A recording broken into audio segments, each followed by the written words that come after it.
আমি মহুয়া। সবাই কেমন আছো বন্ধুরা? আমি আবার একটা ছোট্ট ব্লগ নিয়ে চলে এসেছি। আমি আর্ট অফ লিভিং একটি সংস্থার সাথে যুক্ত, সবাই জানো সেটা। সেখানে যোগা শেখানো হয়। শ্রী শ্রী রবিশঙ্করজির উনি হলো আমাদের গুরু। তার আন্ডারে অনেক শিক্ষক শিক্ষিকারা আছেন, তারাই আমাদের এসে যোগা শেখান, বিভিন্ন প্রাণায়াম করান এবং মনোসংযোগ করান। আমরা খুব ভালো আছি তাতে এবং উপকারও পেয়েছি। আমাদের দিদি উনি আজকে যজ্ঞ করবেন রীনা কাকিমার বাড়িতে। এই যজ্ঞটা হলো শিবের যজ্ঞ। তার জন্য আমরা সবাই কাকিমার বাড়িতে উপস্থিত হয়েছি সেই যজ্ঞে পার্টিসিপেট করার জন্য। এই যজ্ঞের ভিডিও করা নিষেধ ছিল, সেই জন্য পুরো ভিডিওটা করতে পারিনি। তবে যেটুকুনি ছবি তুলতে পেরেছি, পারমিশন ছিল যেটুকুনির আর কি, আপনাদের সামনে তুলে ধরার চেষ্টা করেছি। আমরা তো সামনে থেকে যজ্ঞ দেখেছি, খুব শান্তিও পেয়েছি।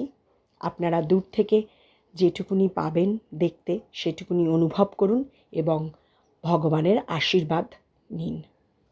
তাহলে সবাই আমার সঙ্গে থাকুন আর ভিডিওটা দেখতে থাকুন।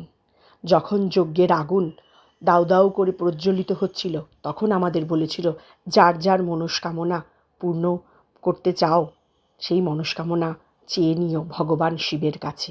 আমরা চেয়েছিলাম।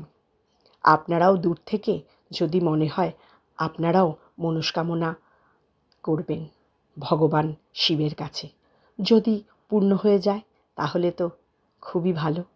জানি না সবার মনস্কামনা ভগবান পূর্ণ করবেন কি না, চাই ভগবান জানি সবার মনস্কামনা পূর্ণ করেন। অল্প অল্প দিক, কিন্তু সবারটাই পূর্ণ করুক। তাহলে দেখতে থাকুন আর আমার সঙ্গে থাকুন।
তাহলে বন্ধুরা, সবাই নিশ্চয়ই নিজেদের মনস্কামনা চেয়ে নিয়েছেন ভগবানের কাছে।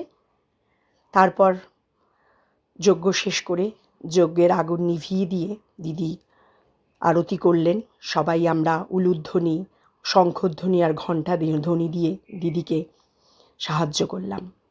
তারপর আশীর্বাদ নিলাম দিদির কাছ থেকে। এইভাবেই আমাদের যজ্ঞ শেষ হলো।